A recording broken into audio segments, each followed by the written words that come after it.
está sentado no escritório de um advogado, esperando herdar a casa da sua avó, talvez algumas economias, quando de repente o advogado lê um nome que você nunca ouviu antes. Recebendo tudo. Tudo o que sua família trabalhou durante gerações. Agora imagina que essa desconhecida é uma garçonete num restaurante simples, e toda sua família está rindo, dizendo que sua avó tinha ficado maluca. Mas o que descobri sobre essa mulher mudou tudo o que eu pensava que sabia sobre família, sacrifício e o que realmente significa amar alguém incondicionalmente. Esta é essa história. A funerária cheirava lírios e cera de madeira velha, aquele tipo de aroma que gruda na sua roupa por dias. Eu estava sentado na primeira fileira da igreja de São José em Santa Rita do Sapucaí, Minas Gerais, população 5.000 habitantes e diminuindo, vendo o caixão da minha avó Maria sendo carregado por 6 homens que a conheciam a vida inteira. A cidade inteira parecia estar lá, enchendo cada banco, transbordando pelos corredores. Todos amavam a avó Maria. Meu primo João se inclinou para mim, seu perfume se misturando desagradavelmente com os arranjos florais. Consegue acreditar que ela morou naquela casa velha por 60 anos? Nunca gastou R$1 com ela mesma. Minha tia Patrícia assentiu, secando os olhos com um lenço que parecia mais para aparência do que por lágrimas reais. Todo aquele dinheiro que juntou, trabalhando 2 turnos na fábrica de tecidos, apertando cada centavo. O tio Roberto ajustou a gravata, já calculando números na cabeça. Só a casa vale pelo menos R$800 mil agora, com todo o desenvolvimento que está chegando na cidade. E a poupança dela nunca mexeu na aposentadoria. Eu não estava pensando no dinheiro. Estava pensando nos sábados de manhã quando eu tinha 8 anos, sentado na mesa da cozinha dela enquanto fazia panquecas do zero, me contando histórias da infância dela durante o pós-guerra. Sempre terminava com as mesmas palavras: Carlos, meu filho, lembra que família não é só sangue. São as pessoas que aparecem quando todos os outros vão embora. 3 dias depois, nos reunimos no escritório do advogado Dr. Benjamin Moreira na rua principal. O prédio era uma dessas casas coloniais convertidas para negócios, com pisos que rangiam e janelas que tremiam quando os caminhões passavam. Dr. Moreira exercia direito em Santa Rita há 40 anos, tinha cuidado dos assuntos legais de 3 gerações da nossa família. Ele pigarreou e abriu uma pasta Manila que parecia muito fina para uma vida de riqueza acumulada. Maria Silva fez algumas solicitações específicas sobre como isso deveria ser conduzido, começou Dr. Moreira, seus óculos de leitura posicionados na ponta do nariz. Queria que a família estivesse presente, e queria que eu lesse isso exatamente como ela escreveu. Desdobrou uma carta manuscrita, sua familiar letra cursiva preenchendo 2 páginas. A minha querida família, leu em voz alta, quando ouvirem isso, estarei dançando com seu avô no céu. Vivi uma vida abençoada, rodeada de pessoas que amo. Mas há algo que precisam saber, algo que guardei nos últimos 5 anos. A sala ficou em silêncio absoluto. João parou de mexer no celular, Patrícia se endireitou, o tio Roberto se inclinou para a frente. Doutor Moreira continuou lendo, e há uma jovem chamada Júlia Santos. Tem 26 anos, trabalha no restaurante do campo na rodovia dos Bandeirantes. Durante 5 anos, foi como uma filha para mim, embora nenhum de vocês a conhecesse. Cuidou de mim quando eu estava orgulhosa demais para pedir ajuda à família. Me levou às consultas médicas, fez minhas compras, sentou comigo durante as noites longas quando a solidão parecia que ia me engolir inteira. Meu coração começou a bater forte. Olhei ao redor da sala para os rostos da minha família, vendo minha própria confusão refletida. Nenhum de nós tinha ouvido esse nome antes. A esposa do João, Marina, sussurrou: quem é Júlia Santos? Júlia nunca pediu nada, continuou o Dr. Moreira lendo. Quando ofereci pagar sua gasolina, recusou. Quando tentei dar dinheiro para as compras, devolvia escondido na minha bolsa. Trabalhava turnos duplos no restaurante para pagar as contas médicas do irmãozinho, às vezes ficando sem comer para que ele pudesse ter os remédios. Tem uma mão machucada agora por um acidente no trabalho, mas mesmo assim vem todas as tardes me ver. O tio Roberto interrompeu: desculpa, Benjamin, mas onde isso vai dar? Doutor Moreira levantou a mão, por favor, me deixem terminar. Me lembra de mim nessa idade, tentando manter uma família unida só na determinação e amor. E por isso tomei minha decisão. As palavras que se seguiram foram como um soco no peito, e deixo toda a minha herança, incluindo minha casa na Rua das Flores 47, minha poupança e todos os bens pessoais, para Júlia Santos. Ela é a filha que nunca tive, e me mostrou mais amor em 5 anos do que a maioria das pessoas vê na vida inteira. O silêncio que se seguiu foi ensurdecedor. Então João explodiu em gargalhadas, um som áspero que ecoou nas paredes com painéis de madeira. Isso é loucura. Pai, podemos contestar isso? Obviamente foi manipulada por alguma garçonete aproveitadora. A voz da Patrícia era estridente e uma desconhecida? Alguma menina que nem conhecemos fica com tudo que a mamãe trabalhou a vida inteira? Isso é ridículo. O tio Roberto já estava de pé, andando atrás da cadeira. Tem que ter algo que possamos fazer. Benjamin, minha mãe não estava em suas faculdades mentais claramente. Alguém se aproveitou de uma idosa. Mas lembrei de algo mais sobre a avó Maria. Ela era esperta como uma raposa até o dia que morreu, ainda conseguia me ganhar no xadrez e lembrava de todos os aniversários, casamentos e formaturas da nossa família extensa. Se tomou essa decisão, tinha seus motivos. Doutor Moreira pôs a carta de lado. Maria antecipou a reação de vocês. Me pediu para dizer que essa decisão foi tomada com mente clara e coração amoroso. Também deixou cartas individuais para cada um.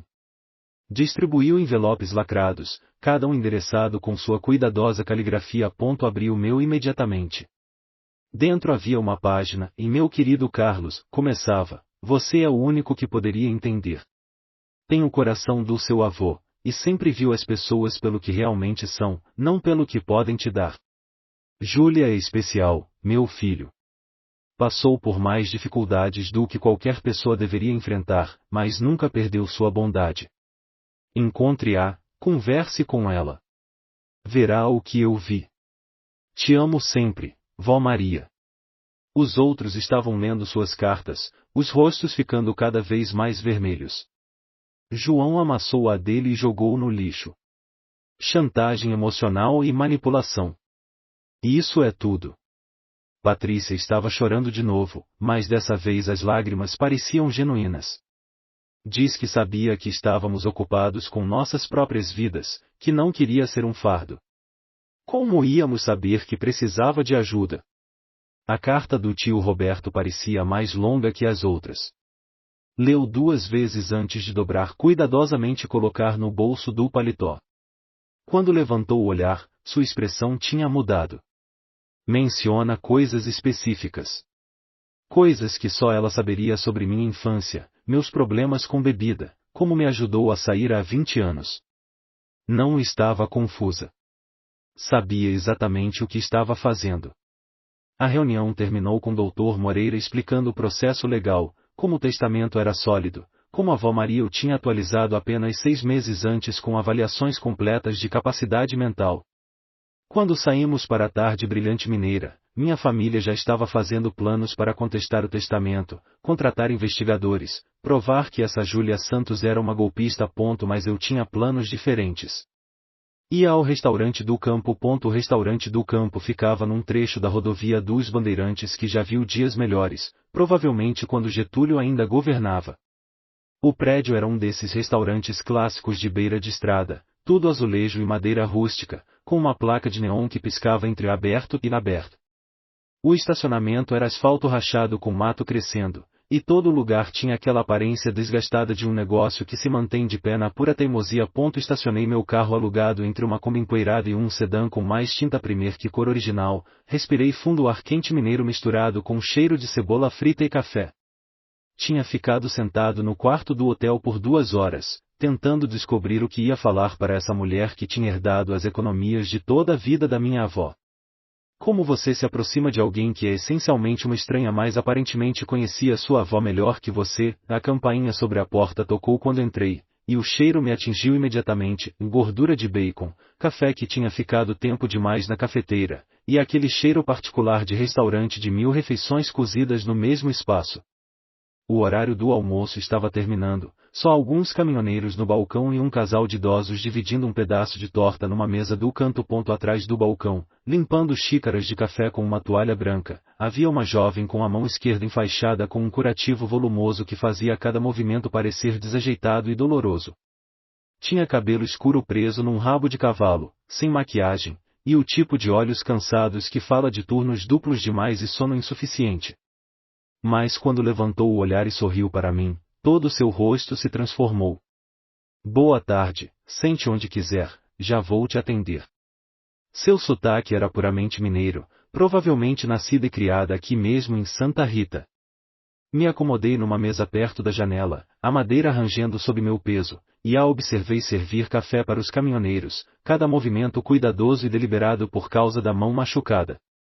Era canhota naturalmente, dava para perceber, e ter que usar a mão direita para tudo fazia as tarefas mais simples demorarem o dobro.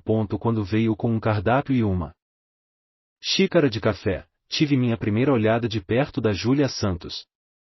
Era mais nova do que eu esperava, talvez 26 como a avó Maria tinha dito, mas se portava com o tipo de maturidade que vem de cuidar de outras pessoas antes de si mesma.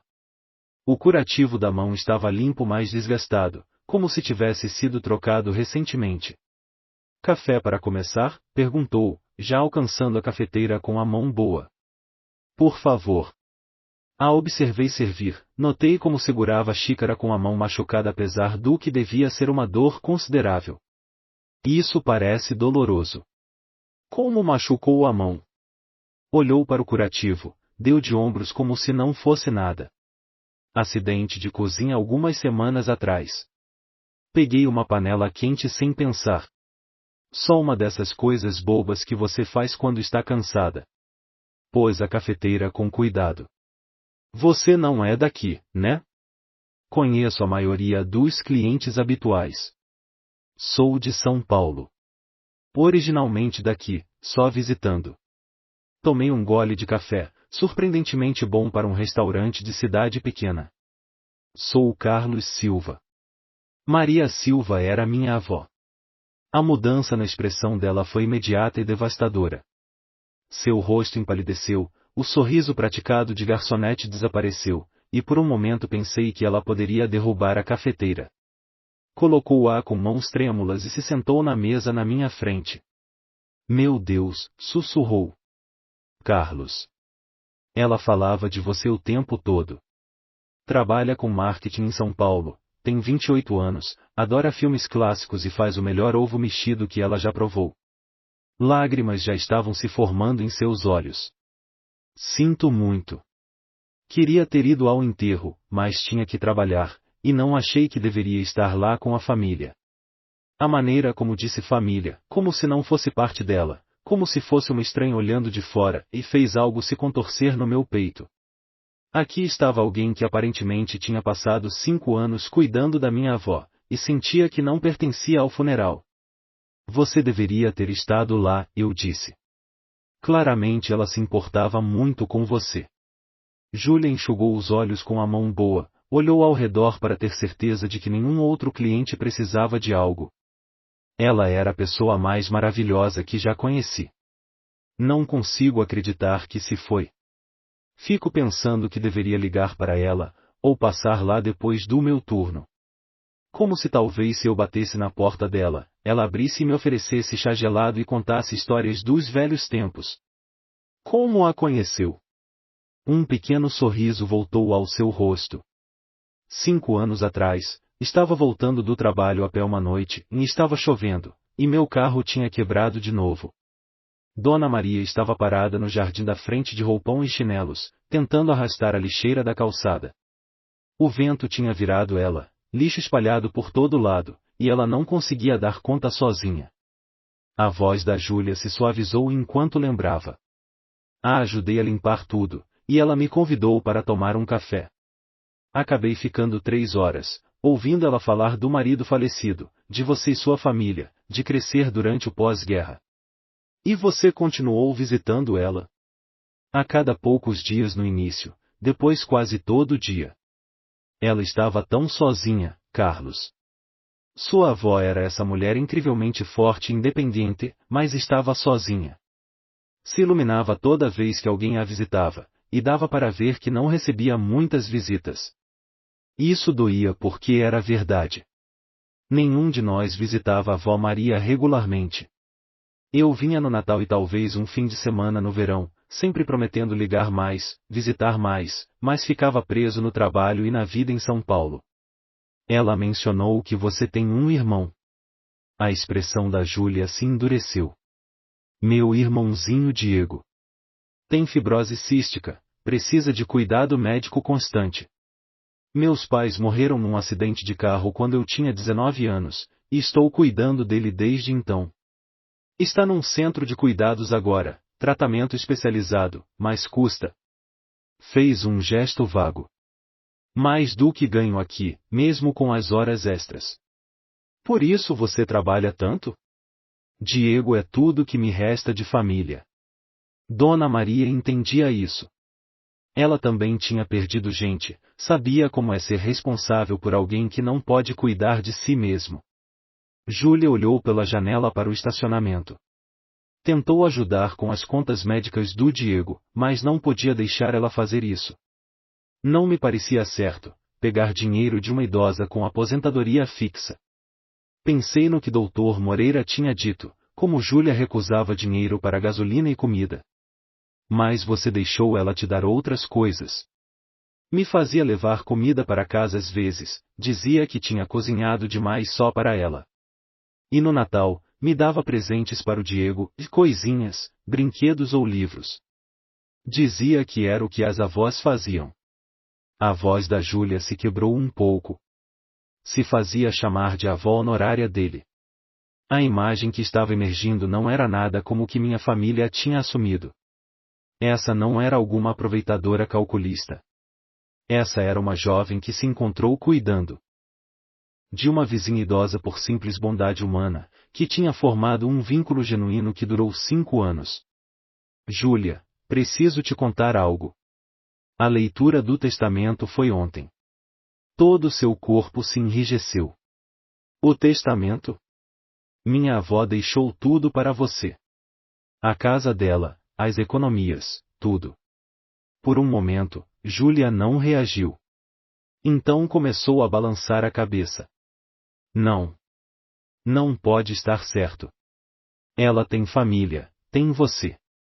Eu não posso e nunca pedi nada, nunca esperei e eu sei que não pediu. Isso é o que torna isso tão extraordinário. Júlia estava chorando agora, não as lágrimas suaves de antes, mas soluços profundos que sacudiam seu corpo.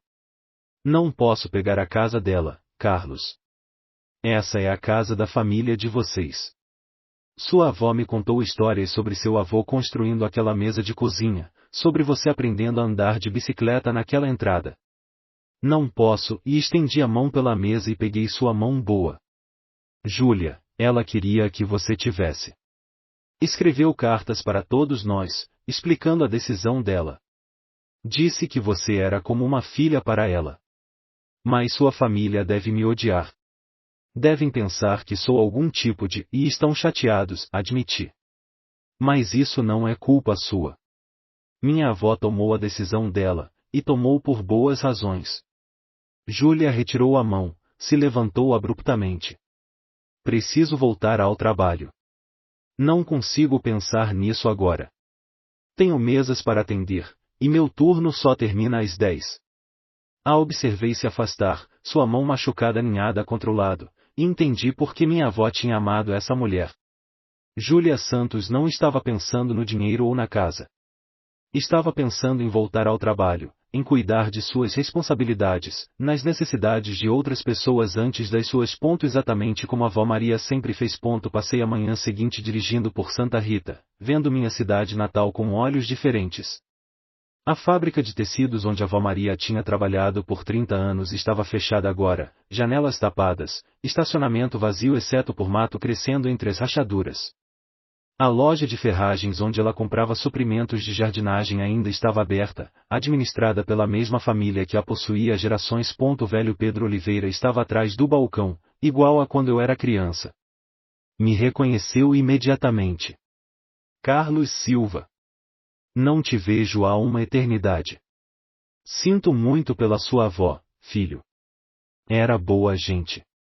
Obrigado, seu Pedro. Queria perguntar sobre alguém. Júlia Santos, trabalha no restaurante do campo. Você a conhece? O rosto curtido do seu Pedro se iluminou. A pequena Júlia. Claro que conheço. Menina doce, vem aqui a cada algumas semanas comprando suprimentos. Se apoiou no balcão. Tem estado consertando a casa da velha Dona Jimenez ao lado da casa da sua avó. Fazendo o trabalho ela mesma, noites e fins de semana. Sem cobrar um centavo, pelo que posso ver. A Dona Jimenez. 93 anos, mora sozinha, família está toda no sul. Júlia notou que a varanda dela estava apodrecendo, o telhado tinha goteiras. Comprou materiais com o próprio dinheiro, tem estado trabalhando em reparos há meses. Seu Pedro balançou a cabeça admirativamente.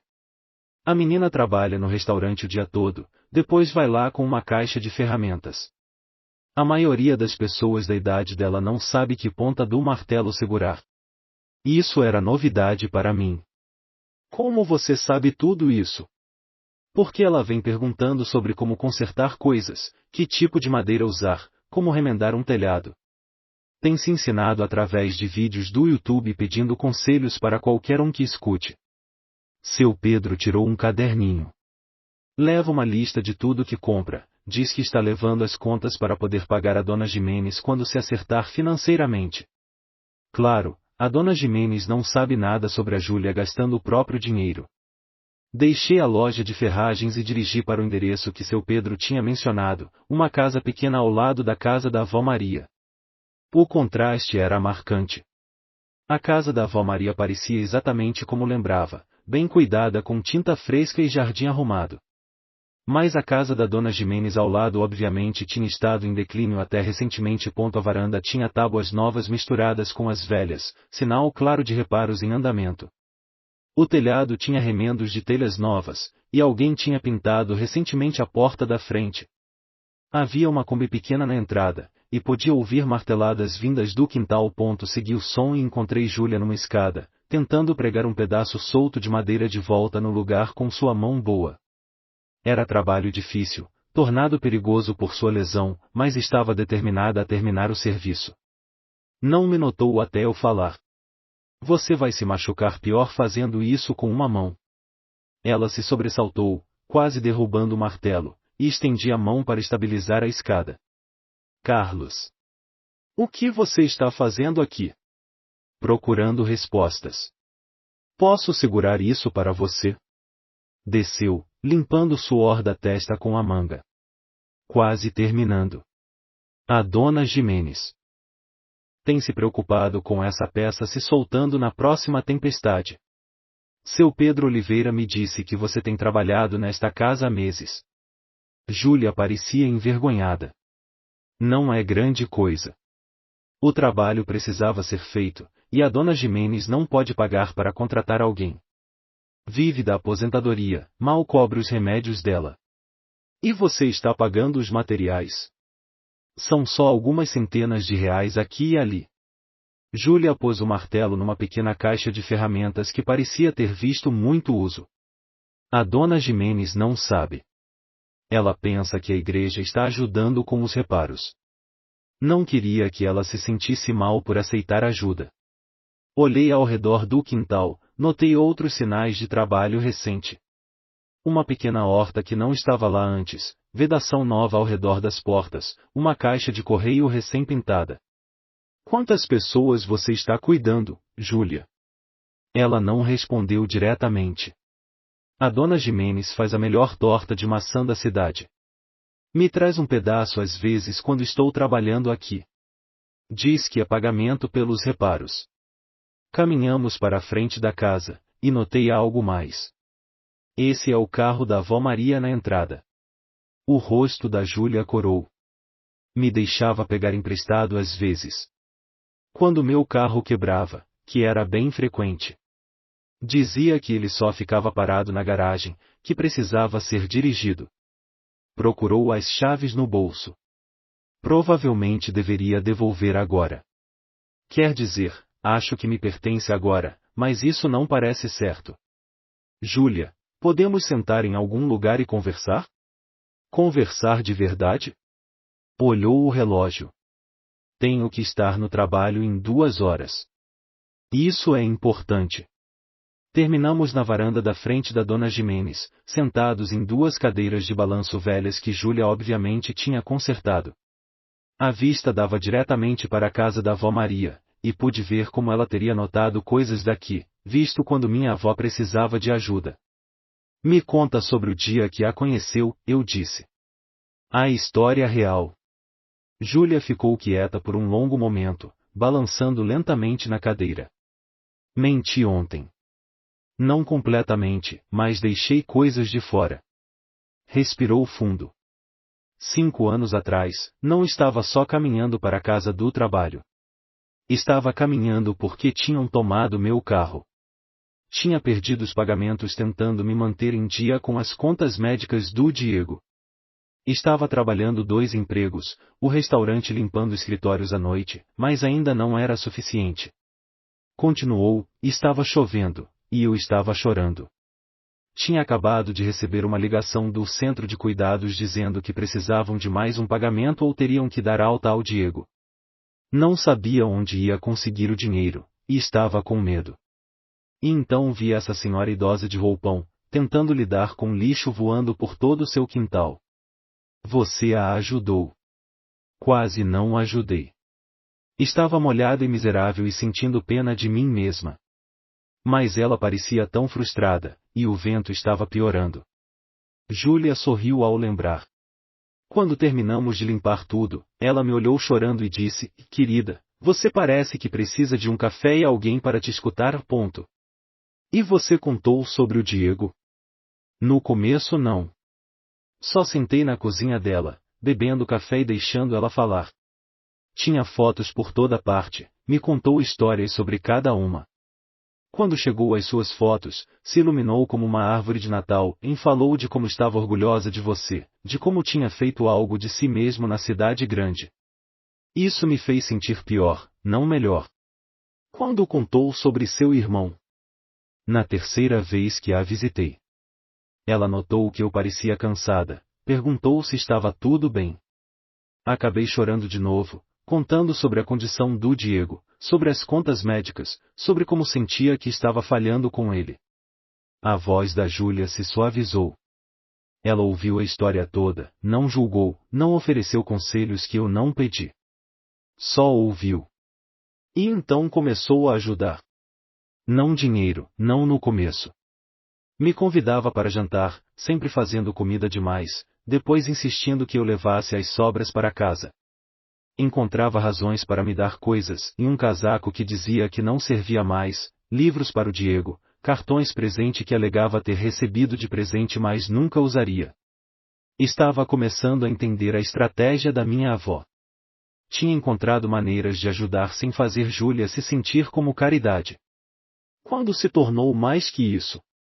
Como 1 ano depois de nos conhecermos, fiquei doente, em intoxicação alimentar de algo no restaurante. Perdi 3 dias de trabalho, não consegui pagar os remédios do Diego naquela semana. Sua avó apareceu no meu apartamento com sopa e descobriu que eu estava atrasada com o aluguel. Júlia balançou a cabeça. Foi tão discreta sobre isso, só deixou um envelope com dinheiro e um bilhete dizendo que era um empréstimo, que eu poderia devolver quando as coisas melhorassem. Você devolveu? Tentei. Todo mês, levava 20 ou 30 reais para a casa dela. Ela aceitava, mas depois encontrava o dinheiro em outro lugar e na minha bolsa, no bolso do meu casaco, enfiado em livros que me emprestava. Era como um jogo que jogávamos. Eu tentava devolver, e ela encontrava maneiras de me devolver sem ferir meu orgulho. A imagem estava ficando clara. Júlia não era alguém que tinha se aproveitado de uma idosa. Era alguém que tinha tentado desesperadamente não ser um fardo enquanto aceitava o amor e apoio que minha avó estava determinada a dar. O que aconteceu com sua mão? Júlia olhou para o curativo. 3 semanas atrás, horário de pico do almoço, estava carregando pratos demais tentando manter o ritmo. Escorreguei na cozinha, coloquei a mão para amortecer a queda, e foi direto num prato de vidro que alguém tinha deixado no balcão. Flexionou os dedos cuidadosamente. Precisei de 18 pontos, e não consigo segurar as coisas direito ainda. Ainda está trabalhando. Tenho que trabalhar. O restaurante não oferece plano de saúde, e não posso me dar ao luxo de perder turnos. Os remédios do Diego custam R$ 1.600 por mês, mais as taxas do centro. Ficou quieta por um momento. Sua avó veio me ver no pronto-socorro. Era a única visita que eu tinha. O que ela te disse? Pegou minha mão boa e disse que às vezes a vida nos testa para ver o quão fortes realmente somos. Disse que eu era a pessoa mais forte que tinha conhecido, e que estava orgulhosa de me chamar de família. As lágrimas corriam pelo rosto da Júlia de novo. Disse que família cuida de família, e que eu deveria deixar ela me ajudar mais. Falei que não podia, que já tinha feito demais. Mas ela estava planejando algo maior. Não fazia ideia sobre o testamento, Carlos. Juro, nunca mencionou me deixar nada. Nunca falamos sobre dinheiro ou herança. Só sabia que estava ficando mais velha, que precisava de alguém para ficar de olho nela, para ter certeza de que estava comendo e tomando os remédios. Acreditei nela. A mulher sentada ao meu lado, chorando por uma vizinha idosa que tinha cuidado por pura bondade, não era capaz do tipo de manipulação que minha família estava imaginando. Júlia, há algo mais que você precisa saber. Minha família está falando em contestar o testamento. Seu rosto empalideceu. Eles podem fazer isso? Podem tentar. Mas não acho que vão conseguir. A avó Maria foi cuidadosa, fez avaliações de capacidade mental, trabalhou com um advogado que a conhece há décadas. Fiz uma pausa. A pergunta é, o que você quer fazer? Não sei, sussurrou. Nunca esperei isso. Não sei como viver numa casa tão grande, não sei nada sobre lidar com dinheiro. Tenho medo de estragar tudo de alguma forma, de desonrar a memória dela. Você não vai estragar. Você é exatamente o tipo de pessoa para quem ela gostaria de deixar suas coisas. Alguém que entende o que significa cuidar das pessoas, colocar os outros em primeiro lugar. Júlia estava chorando de novo, mas mais suavemente agora. Sinto tanta falta dela, Carlos. Era como a mãe que perdi, a avó que o Diego nunca teve. Me fazia sentir que não estava sozinha no mundo. Sentado ali naquela varanda, olhando para a casa da minha avó, finalmente entendi o que ela tinha feito. Não tinha apenas deixado seu patrimônio para Júlia. Tinha deixado uma família, um lugar para pertencer, uma base sobre a qual construir. E tinha me dado algo também, e uma lição sobre o que realmente significa família, sobre reconhecer o amor em todas as suas formas. Vamos, eu disse, me levantando. Deixa eu te levar para o trabalho. Precisamos conversar sobre o que acontece depois. O confronto que eu estava temendo chegou naquela noite na casa da avó Maria. O tio Roberto tinha convocado uma reunião de família, e todos estavam lá. João e Marina, Patrícia e seu marido Tomás, além de alguns primos que não via há anos. Estavam reunidos na sala onde tinha passado incontáveis horas da infância, mas o clima não tinha nada de nostálgico. Aí está, disse João quando entrei. O traidor da família. Patrícia levantou o olhar de um caderno cheio de anotações. Carlos, graças a Deus. Nos diz que você conversou com essa Júlia. Nos diz que ela concordou em devolver o que nos pertence por direito. Me sentei na poltrona favorita da avó Maria, aquela onde ela costumava me ler histórias. Conversei com ela. Ela não tem intenção de renunciar à herança. O tio Roberto bateu na mesa de centro. Eu sabia. Aproveitadora vê cifrões e de repente é família. Tirou uma pasta grossa com papéis. Estive investigando sobre essa Júlia Santos. Largou a faculdade, trabalha por salário mínimo, mora num complexo de apartamentos vagabundo. Se dirigiu especificamente à mamãe porque sabia do dinheiro. Isso não é verdade, e você sabe. Como você saberia? Marina falou do sofá. Você não tem estado aqui. Não visita nenhuma vez por ano, liga nos feriados. Essa menina estava manipulando a avó Maria por 5 anos enquanto não estávamos prestando atenção. A acusação doeu porque tinha verdade nela. Não tinha estado lá, não tinha sido parte da vida diária da minha avó. Mas isso não fazia da Júlia a vilã dessa história.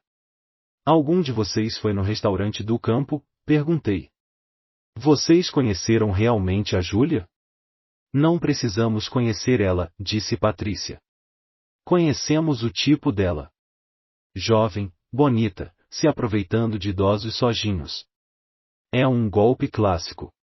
Ela não é bonita no sentido que vocês querem dizer, eu disse. Está cansada e sobrecarregada de trabalho e cuidando de um irmão deficiente. Tem estado consertando a casa da vizinha com o próprio dinheiro, trabalhando turnos duplos, tentando se manter à tona. João riu com dureza. Ah, então agora ela é uma santa. História de menina órfã pobre, direto do manual do golpista. Olhei ao redor da sala para essas pessoas com quem tinha crescido, pessoas com quem tinha compartilhado feriados e tradições de família, e percebi que estava vendo elas claramente pela primeira vez. Estavam bravas pelo dinheiro, sim, mas havia algo mais por baixo. Culpa. Quando foi a última vez que algum de vocês visitou a avó Maria? Perguntei. A sala ficou em silêncio. Tomás se mexeu desconfortavelmente na cadeira. Marina encontrou algo fascinante nas unhas para examinar. O tio Roberto pigarreou. Todos tínhamos nossas próprias vidas, nossas próprias famílias para cuidar. A mamãe entendia. Entendia? Tirei meu celular, fui às anotações que tinha feito durante minha conversa com seu Pedro Oliveira. Passei hoje conversando com gente da cidade. Seu Pedro na loja de ferragens, Dona Linda na padaria, Dr. Martins que era médico da avó. Todos conheciam a Júlia. Todos sabiam do relacionamento. Patrícia acenou a mão desdenhosamente. Fofoca de cidade pequena não significa nada.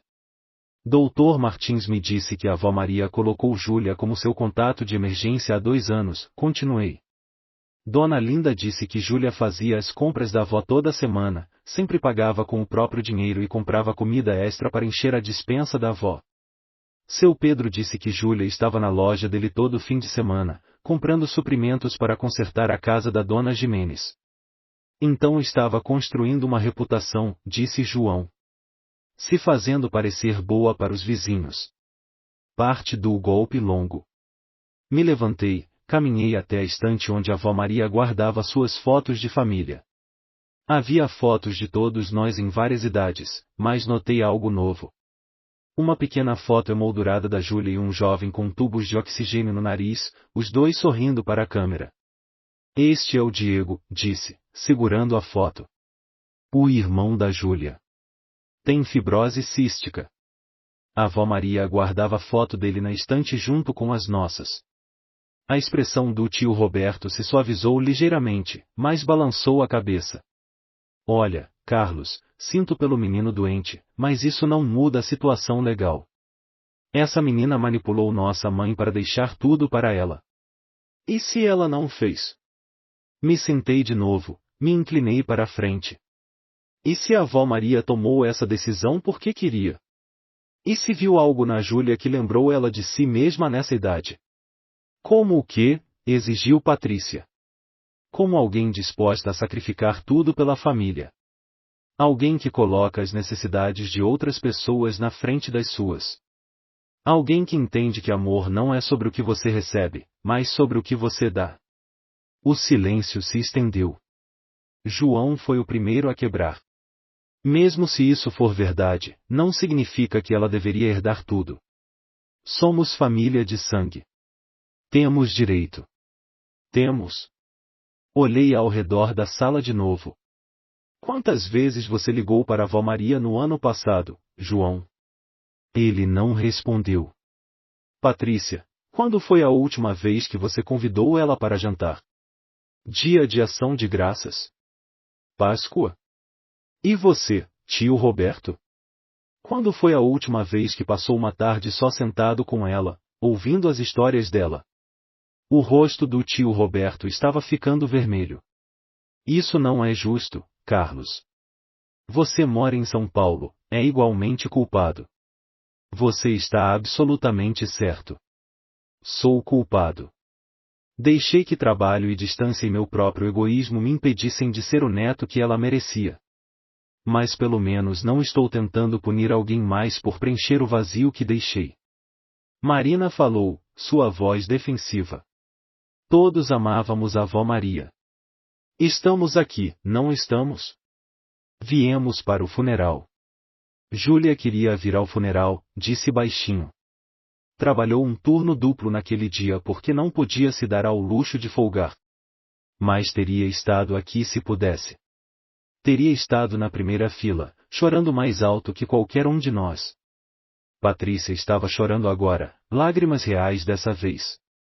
Era nossa avó, Carlos. Nos criou o tio Roberto quando os pais dele morreram, nos ajudou todos através da faculdade com aqueles pequenos cheques que mandava. Era para ter nos deixado algo para lembrar dela.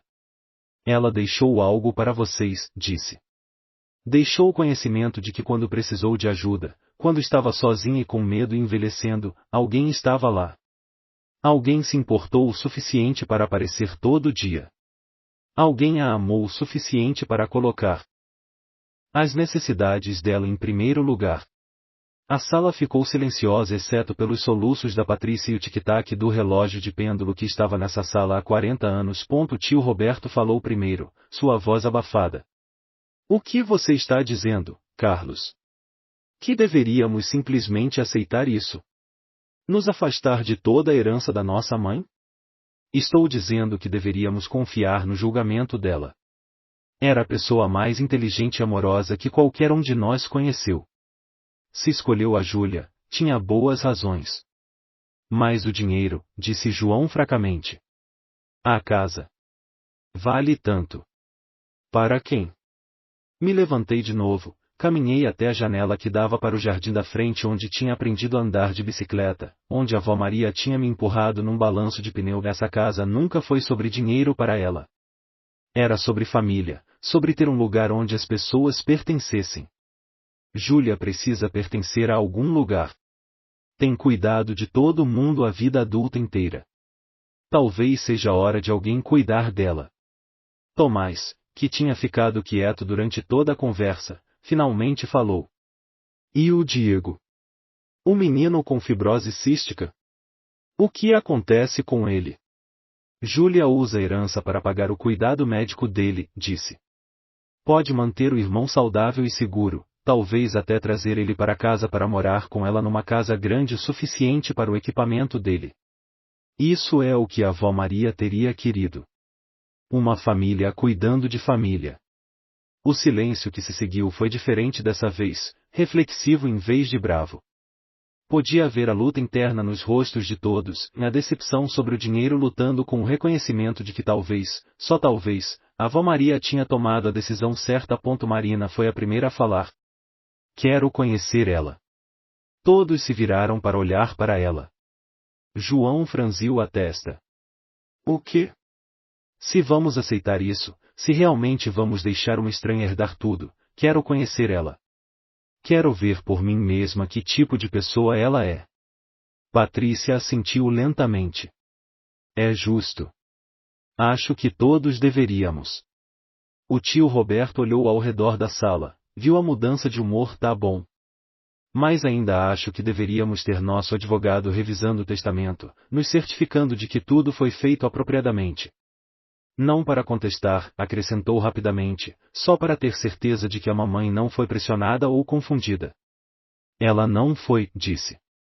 Mas se faz vocês se sentirem melhor, vão em frente. João estava olhando para a foto da Júlia e Diego que eu tinha deixado na mesa de centro. Que idade tem o menino? 16. Tem estado doente a maior parte da vida. Júlia tem cuidado dele desde que tinha 19 anos. caramba, murmurou o João. Isso é mais novo do que a Marina era quando nos casamos. Marina pegou a foto, estudou-o cuidadosamente. Eles parecem felizes. São, concordei. Mesmo com tudo que passaram, ainda tem um ao outro. Ainda tem esperança. Patrícia enxugou os olhos com um lenço fresco. Quando podemos conhecer ela? Vou perguntar. Amanhã, talvez. Ela tem medo de todos vocês, acha que vocês a odeiam.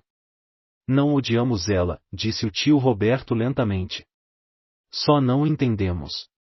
Vocês vão entender, prometi. Na manhã seguinte, dirigi cedo para o restaurante do campo, antes do horário do café da manhã. Júlia já estava lá, se preparando para o dia, se movendo cuidadosamente por causa da mão machucada. Levantou o olhar quando a campainha tocou, e vi a preocupação em seus olhos imediatamente. Carlos. Está tudo bem? Minha família quer conhecer você. Seu rosto empalideceu. Meu Deus! Vão gritar comigo, né?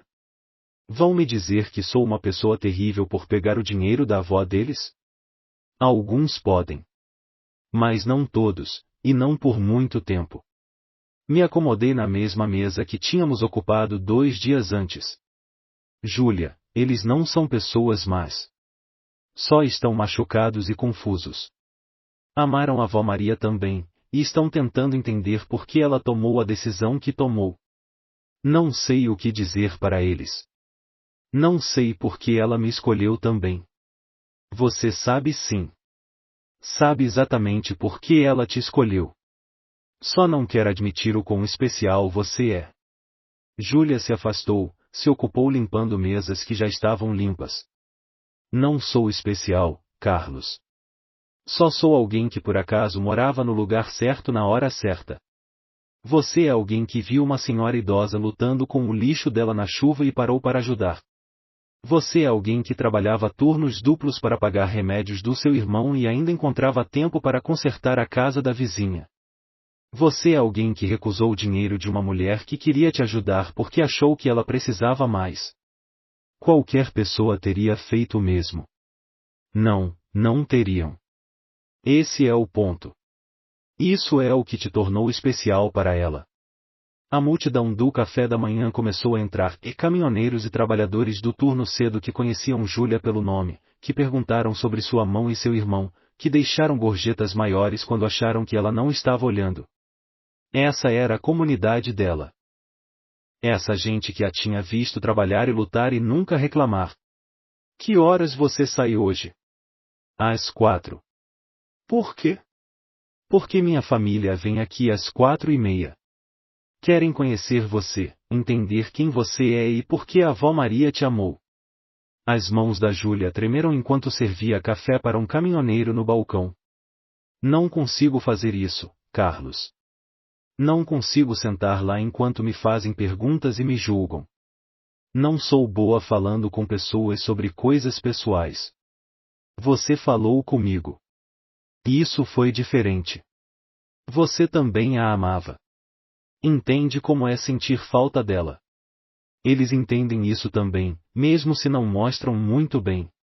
Terminei meu café, deixei dinheiro na mesa.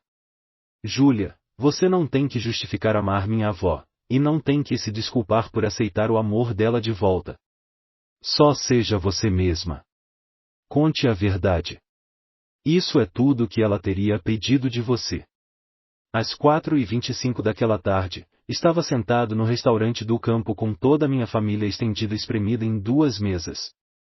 O clima estava tenso, todos vestidos como se fossem à igreja, todos tentando olhar para qualquer lugar menos uns para os outros.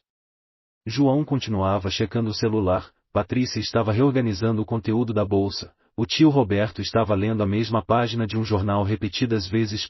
Júlia emergiu da cozinha exatamente às 4:30. Tendo trocado o uniforme de trabalho por um vestido azul simples e um cardigan. Tinha tentado fazer algo com o cabelo, mas ainda estava úmido de lavar pratos, e sua mão machucada tornava impossível arrumá-lo direito. Parecia aterrorizada. Júlia, me levantei, gostaria que conhecesse minha família.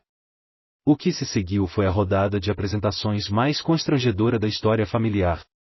Todos apertaram as mãos educadamente, murmuraram seus nomes, evitaram contato visual. A voz da Júlia era mal um sussurro enquanto convidava a todos a pedir algo, qualquer coisa, pelo menos um café. Tio Roberto, que Deus o abençoe, assumiu o controle. Todas nós vamos querer café, querida. E talvez um pouco dessa torta, se você tem algo fresco. Torta de maçã, disse Júlia rapidamente. Fiz hoje de manhã. Era a receita favorita da Dona Maria. A menção da minha avó pareceu quebrar um pouco o gelo. Patrícia levantou o olhar bruscamente. Ela te deu a receita? Me ensinou como fazer. Disse que a mãe dela ensinou durante o pós-guerra, e queria que alguém continuasse. Júlia desapareceu na cozinha, voltou com uma torta fresca e uma pilha de pratos. Ia levar um pedaço para o túmulo dela neste fim de semana. Pensei que ela gostaria disso. A expressão da Marina se suavizou. Isso é doce. Enquanto Júlia servia torta e café, as perguntas começaram suavemente no início, depois com mais confiança. O tio Roberto perguntou sobre o irmão dela, Patrícia queria saber sobre o acidente dos pais, João perguntou sobre educação e histórico de trabalho. Júlia respondeu tudo honestamente, seu nervosismo inicial dando lugar à calidez natural que tinha atraído minha avó em primeiro lugar. Você largou a faculdade, observou Tomás, não acusatoriamente, mas com curiosidade. Estava estudando para ser professora, explicou Júlia. Mas quando meus pais morreram, Diego precisava de cuidado em tempo integral. Não conseguia lidar com estudos e trabalho e consultas médicas. Sempre planejei voltar algum dia. O que estudaria? Perguntou Marina. Educação especial. Talvez enfermagem. Aprendi tanto sobre cuidados médicos cuidando do Diego, e há tantas crianças como ele que precisam de defensores. O tio Roberto pôs sua xícara de café de lado. Júlia, posso te fazer uma pergunta pessoal? Ela assentiu, embora pudesse ver que ficou tensa. Você já pensou no que aconteceria com você se algo acontecesse ao Diego? Deus me livre, mas a condição dele, e o que aconteceria se você não pudesse mais cuidar dele? Era uma pergunta cruel, mas Júlia respondeu com graça. Tento não pensar nisso, seu Roberto. Mas acho que provavelmente continuaria trabalhando no restaurante, talvez conseguir um segundo emprego de novo. Já estive sozinha antes. Nunca pensou em se casar? Ter sua própria família? As bochechas da Júlia ficaram rosadas. Nunca tive tempo para namorar. Cuidar do Diego, trabalhar, não deixa muito espaço para a vida social. Além disso, ele é minha família. É tudo que preciso. Patrícia se inclinou para a frente. E quando ele for mais velho? E se ele quiser viver independentemente? Então vou ajudar ele a fazer isso, disse Júlia simplesmente. O que o fizer feliz, o que der a ele a melhor vida possível. Isso é o que importa. João tinha ficado quieto durante a maior parte da conversa, mas agora falou. Júlia, o que você pensou quando soube do testamento? Quando descobriu que Carmen tinha deixado tudo para você? Os olhos da Júlia se encheram de lágrimas. Pensei que tinha havido um erro. Não conseguia entender por que ela faria algo assim. Ela tinha uma família de verdade, gente que a amava. Eu era só uma amiga. Mas você era mais que isso, disse Patrícia suavemente. Não era? Ela me fazia sentir que eu era mais que isso. Me tratava como se eu importasse, como se minha opinião fosse importante. Lembrava de tudo que eu contava sobre Diego, sobre trabalho, sobre meus sonhos. Perguntava como ele estava, se eu estava comendo o suficiente, se os tratamentos estavam ajudando. Marina enxugou os olhos. Ela fazia isso com todos nós quando éramos crianças. Lembrava de tudo, se preocupava com tudo. Me mostrava fotos de todos vocês, continuou Júlia. Me contava histórias sobre Carlos aprendendo a dirigir, sobre o casamento da Patrícia, sobre a promoção do Roberto. Estava tão orgulhosa da família dela. A voz do tio Roberto estava rouca. Então por que não nos deixou nada? Por que dar tudo para você? Júlia ficou quieta por um longo momento, claramente lutando com a pergunta. Acho que talvez porque eu estava lá. Quando tinha medo de envelhecer, quando tinha problemas para abrir potes ou alcançar coisas em prateleiras altas, quando se sentia invisível porque todo mundo estava ocupado com suas próprias vidas. Eu a via. Me certificava de que ela soubesse que importava. O silêncio que se seguiu não foi desconfortável dessa vez. Foi o silêncio do reconhecimento, de pessoas finalmente entendendo algo importante. O que vai fazer com a casa? Perguntou Patrícia. Não sei ainda. É tão grande, tão bonita. Cresci em apartamentos, não sei nada sobre manter uma casa assim. Júlia fez uma pausa. Estava pensando que talvez pudesse converter parte dela num centro de cuidados para crianças como Diego. Um lugar onde famílias pudessem conseguir ajuda, onde crianças com doenças crônicas pudessem ter o apoio que precisam. As sobrancelhas do tio Roberto se ergueram. Isso seria caro. Dona Maria me deixou dinheiro suficiente para funcionar, acho. E poderia continuar trabalhando no restaurante meio período, pelo menos até se estabelecer. A voz da Júlia ficou mais forte enquanto falava da ideia dela. Ela sempre disse que a casa estava destinada a ser cheia de gente que precisava de amor. Talvez eu pudesse fazer isso acontecer. João olhou ao redor da mesa para sua família, viu o mesmo reconhecimento nos rostos deles que eu estava sentindo. Essa não era uma aproveitadora ou golpista. Essa era exatamente o tipo de pessoa para quem minha avó teria querido confiar seu legado de cuidar dos outros. Júlia, disse lentamente, te devo um pedido de desculpas. Todos devemos. Assumimos o pior de você porque estávamos machucados e bravos. Mas a avó Maria sabia o que estava fazendo, não sabia? Júlia assentiu, lágrimas correndo pelo rosto. Me disse uma vez que família não é só sobre sangue. É sobre aparecer, estar lá quando alguém precisa de você. Disse que eu tinha mostrado a ela o que família realmente significa. Patrícia estava chorando abertamente agora. Deveríamos ter estado lá. Deveríamos ter sido nós cuidando dela. Vocês não podiam ter sabido, disse Júlia gentilmente. Era muito independente, muito orgulhosa. Não queria ser um fardo para ninguém. Mas você não era um fardo para ela, observou Marina. E ela não era um fardo para mim. Era um presente.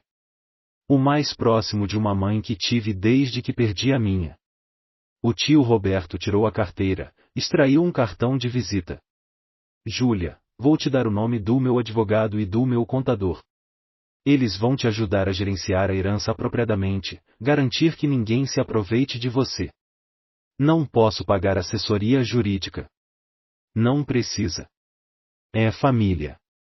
A palavra pairou no ar, e vi o rosto da Júlia se transformar enquanto percebia o que ele tinha dito. Não estava apenas herdando dinheiro e propriedade da minha avó. Estava sendo aceita na família. Há mais uma coisa, disse Patrícia, tirando o celular. Queremos conhecer Diego. Queremos entender o que Carmen viu em vocês dois. Ele está num centro de cuidados em Belo Horizonte, disse Júlia. É mais ou menos uma hora de viagem. Vamos seguir você, disse João. Neste fim de semana, se estiver tudo bem. Enquanto nos preparávamos para sair do restaurante do campo, Júlia me levou de lado. Carlos, não sei como te agradecer. Você poderia ter ficado do lado deles, poderia ter tentado me convencer a renunciar à herança. A avó Maria contava comigo para entender, disse. Sabia que se eu passasse tempo com você, veria o que ela viu. O que é isso? Alguém que vale a pena amar. Alguém em quem vale a pena confiar as coisas mais preciosas da sua vida. Júlia me abraçou então, cuidadosamente por causa da mão machucada, e percebi que minha avó tinha me dado algo também. Um novo entendimento do que família significa, uma definição mais ampla de amor, e uma irmã que nunca esperei encontrar. Naquele fim de semana, todos dirigimos para Belo Horizonte para conhecer Diego Santos, e um menino de 16 anos com o espírito gentil da irmã e a determinação teimosa da avó Honorária de encontrar alegria apesar das circunstâncias. Era pequeno para a idade, magro pelos efeitos da doença, mas seu rosto se iluminou quando viu Júlia caminhando em direção à sala comum do centro de cuidados. Júlia. Trouxe as fotos do jardim da Dona Maria? Perguntou, depois notou o grupo de estranhos atrás dela. Quem são todas essas pessoas? Estes são os netos da Dona Maria, disse Júlia, se ajoelhando para abraçá-lo. Queriam te conhecer. O que se seguiu foi uma das tardes mais emocionantes da minha vida. Diego nos mostrou as instalações, nos apresentou a outros pacientes e membros da equipe, falou sobre seus tratamentos e esperanças com a aceitação pragmática de alguém que esteve doente a maior parte da vida. Sabia cada detalhe do horário de trabalho da Júlia, se preocupava com a mão machucada dela, perguntou se ela estava comendo o suficiente. Tio Roberto, o mais cético de todos nós, passou uma hora jogando xadrez com Diego e saiu balançando a cabeça admirado. Esse menino tem a mente de um engenheiro e o coração de um poeta. Não me admira que Carmen o amasse. Enquanto nos preparávamos para ir embora, Diego levou Júlia de lado, e escutei ele sussurrar, eles são gente boa, Júlia. Te fazem se sentir segura? Sim, ela sussurrou de volta. Acho que a Dona Maria gostaria deles. Então eu também gosto. Na viagem de volta para Santa Rita, o tio Roberto me ligou. Carlos, quero ajudar com a ideia da Júlia sobre o centro de cuidados. Tenho contatos na administração de saúde, gente que poderia orientar ela sobre licenças e regulamentações. Patrícia ligou uma hora depois. Quero organizar uma arrecadação de fundos para as despesas médicas do Diego. Mesmo com a herança, Júlia não deveria ter que lidar com tudo sozinha. A ligação do João chegou naquela noite. Falei com a Marina, e queremos convidar Júlia e Diego para o Natal. Temos muito espaço, e parece errado eles passarem as festas sozinhos. Quando voei de volta para São Paulo na semana seguinte, minha família tinha essencialmente adotado Júlia e Diego. Tinham estabelecido um fundo fiduciário para o cuidado médico contínuo do Diego, arranjado assessoria legal e financeira para Júlia, e começado a planejar a conversão de parte da casa da avó Maria num centro de cuidados de descanso para famílias lidando com doenças crônicas infantis. 6 meses depois, estava de volta em Santa Rita para a grande inauguração da Casa Maria, nomeada em homenagem à minha avó. O centro podia acomodar 6 famílias por vez, fornecendo alojamento temporário e serviços de apoio enquanto as crianças recebiam tratamento em centros médicos próximos. Júlia tinha completado o ensino médio e se matriculado em aulas de enfermagem online, trabalhando em direção ao diploma que tinha abandonado anos antes. Diego estava bem o suficiente para se mudar de volta com Júlia, seu quarto equipado com todo o equipamento médico que precisava, mas decorado como o quarto de qualquer menino de 16 anos, pôsteres de jogadores de futebol, livros de ficção científica, um computador onde jogava com amigos de todo o mundo. Seu prognóstico ainda era incerto, mas estava estável, feliz, e rodeado por pessoas que o amavam. No dia da grande inauguração, encontrei Júlia na cozinha da avó Maria, e agora sua cozinha, fazendo torta de maçã com a receita que tinha aprendido 3 anos antes. Se movia com confiança agora, sua mão machucada completamente curada, seus ombros não mais carregando o peso do mundo sozinha. Nervosa? Perguntei. Aterrorizada, admitiu, depois sorriu. Mas também animada. A Casa Maria vai ajudar tantas famílias. Gente como Diego e eu, que precisam de um lugar para pertencer enquanto lutam as batalhas difíceis. Ela estaria tão orgulhosa de você. Espero que sim. Penso nela todo dia, me pergunto se estou tomando as decisões certas com o presente dela. Está sim. O centro de cuidados, trazer Diego para casa, voltar a estudar, e ela queria tudo isso para você. Queria que você tivesse a chance de construir a vida que tinha colocado em pausa. Júlia terminou de fazer a borda da massa, deslizou a torta no forno. Carlos, posso te contar uma coisa? Claro. Na noite antes de morrer, Maria me ligou. Nunca tinha ligado tão tarde antes, disse que não conseguia dormir, queria ouvir uma voz amiga. Os olhos da Júlia se encheram de lágrimas. Me disse que tinha estado pensando sobre legado, sobre o que deixamos para trás quando vamos embora. Disse que não queria ser lembrada só pelo dinheiro que juntou ou pela casa que manteve. Queria ser lembrada pelo amor que deu. E é. Me disse que amor se multiplica quando você compartilha, que as melhores heranças não são coisas, mas oportunidades para fazer diferença. Júlia enxugou os olhos com um pano de prato. Disse que estava me dando a chance de amar mais gente, ajudar mais famílias, continuar o que ela tinha começado. Pela janela da cozinha, pude ver as primeiras famílias chegando para a grande inauguração, e crianças com várias condições médicas, pais que pareciam exaustos mas esperançosos, irmãos que entendiam pelo que Diego tinha passado. O estacionamento estava se enchendo de carros, e reconheci vários membros da minha família estendida entre os voluntários. Olha isso, disse, apontando para a atividade lá fora. Júlia olhou pela janela e sorriu. Ela está aqui, né? Em todas essas pessoas, em todo esse amor sendo compartilhado. Ela ainda está aqui.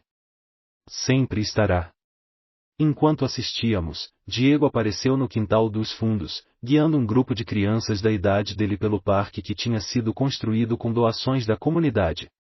Estava falando animadamente, gesticulando com as mãos, seu tanque de oxigênio esquecido enquanto se concentrava em fazer as outras crianças se sentirem bem-vindas. Ele vai ficar bem, disse Júlia suavemente. Não importa o que aconteça com a saúde dele, por quanto tempo tenhamos, ele vai ficar bem. Sabe que é amado, sabe que importa. Esse é o presente real da Maria para nós, não o dinheiro ou a casa, mas o conhecimento de que não estamos sozinhos no mundo. Coloquei meu braço ao redor dos ombros da Júlia, essa mulher que tinha se tornado minha irmã através da magia da sabedoria e amor da minha avó. Nenhum de nós está sozinho. Somos família agora. Todos nós.